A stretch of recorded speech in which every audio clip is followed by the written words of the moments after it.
সূরা আল মুতাফফিফিন।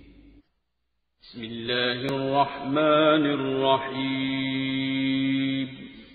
রহমান রহিম আল্লাহ তাআলার নামে।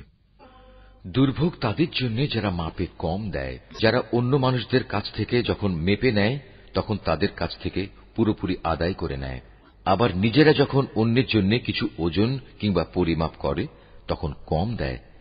এরা কি ভাবে না বিচারের জন্য তাদের সবাইকে একদিন কবর থেকে তুলে আনা হবে এক কঠিন দিবসের জন্য। সেদিন সমগ্র মানব সমাজ সৃষ্টিকুলের মালিকের সামনে এসে দাঁড়াবে। জেনে রেখো, গুনাহগারদের আমলনামা রয়েছে সিজ্জিনে। তুমি কি জানো সেই সিজ্জিনটা কি? এটা হচ্ছে সিল করা একটি খাতা। সেদিন মিথ্যা সাব্যস্তকারীদের জন্য চূড়ান্ত ধ্বংস অবধারিত।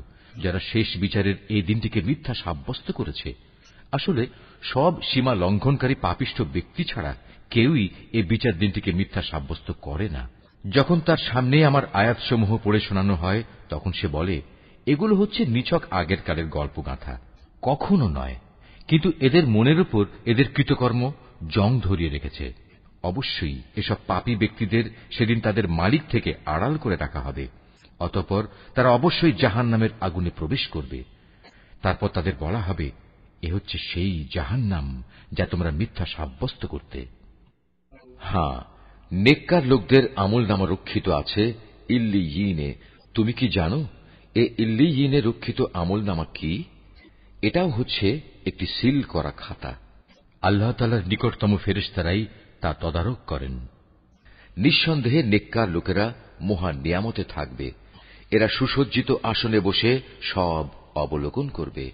এদের চেহারায় নিয়ামতের তৃপ্তি ও সজীবতা তুমি সহজেই চিনতে পারবে। ছিপি আটা বোতল থেকে এদের সেদিন বিশুদ্ধতম পানীয় পান করানো হবে। পাত্রজাত করার সময়ই কস্তুরীর সুগন্ধ দিয়ে যার মুখ বন্ধ করে দেয়া হয়েছে। এতে বিজয়ী হবার জন্য প্রতিটি প্রতিযোগী প্রতিযোগিতা করুক। তাতে তাসনিমের ফল্গু ধারার মিশ্রণ থাকবে। তাসনিম এমন এক ঝর্ণাধারা, আল্লাহ তাআলার নৈকট্য লাভকারীরাই সেদিন এ পানীয় থেকে পান করবে। অবশ্যই তারা ভীষণ অপরাধ করেছে যারা দুনিয়ায় ঈমানদারদের বিদ্রূপ করত। তারা যখন ঈমানদার পাশ দিয়ে আসা যাওয়া করত তখন এরা নিজেদের মধ্যে তাদের ব্যাপারে চোখ টেপাটিপি করত। সে খুশিতে নিজ পরিবার পরিজনের কাছে ফিরে যাবে। এরা যখন তাদের দেখত তখন একে অপরকে বলতো, দেখো এরা হচ্ছে কতিপয় পথভ্রষ্ট ব্যক্তি, এদের ঈমানদারদের উপর তত্ত্বাবধায়ক করে পাঠানো হয়নি।